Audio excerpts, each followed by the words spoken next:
With Outbreak officially being released for the past few days, I have made a bunch of tests to try to figure out what is the best weapon or multiple weapons that you could spawn into the game mode. Because if you do not know, Outbreak is an actually tough version of zombies in Cold War, as that was in my opinion the main complaint everybody had all the time, that oh, zombies is way too easy. Well, if you go into Outbreak, it's definitely a bit of a challenge. So I will be going over two weapons that in my opinion are probably the best things to spawn in with and use throughout the game until, let's say, you get a wonder weapon like the ray rifle or the ray gun. So if you're new here and you enjoy this kind of content, be sure to subscribe. We're on the road to 15,000 subscribers. Every day you all are actually smashing that subscribe button, so thank you so much if you're already subscribed. And also be sure to drop a like on the video. Can we hit 50 likes? Yeah.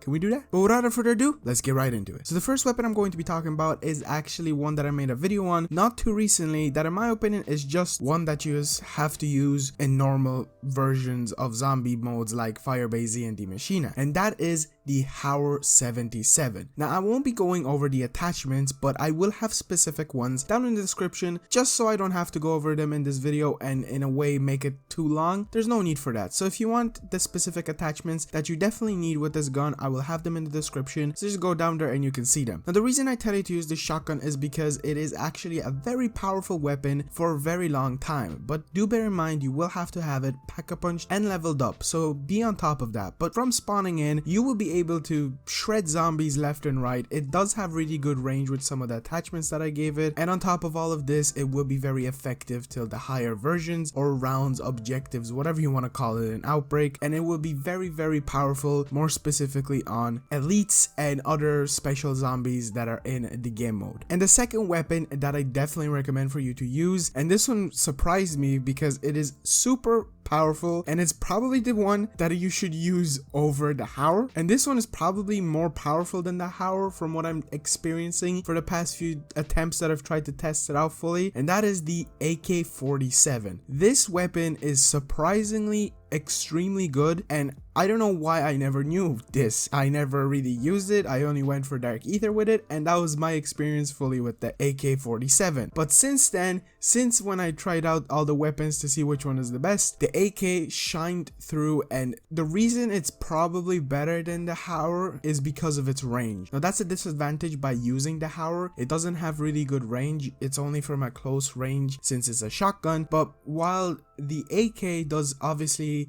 shoot further because it's an assault rifle, it will feel more comfortable to use on specific versions of the game modes, like for example the protecting version of the objectives where you have to drive the monkey from location to location and zombies usually are further away, or if anything maybe you want to do some trials that require you to shoot zombies from a distance. The AK-47 will be an amazing weapon for this. But remember, be on top of the pack-a-punching and the leveling up, and also the attachments and everything that I recommend for you to use for it to be as powerful as possible are down in the description. But that's going to be for the video. I was going to include obviously all the wonder weapons in this, but that's kind of not the point of the video that I wanted it to be. So I hope I really helped you. That was the whole point of this video. Do test these out yourself and see what you think. You don't have to use them. This was just something I thought of that maybe some people would need, since obviously, as I mentioned, this game mode is actually fairly difficult in some sections, and it's fun with that in my opinion. But anyway guys, hope you enjoyed. I will have more videos coming out soon about different guides and different strategies that I'm learning while playing Outbreak. So be sure to subscribe, like the video, and I'll see you in the next one. Peace out.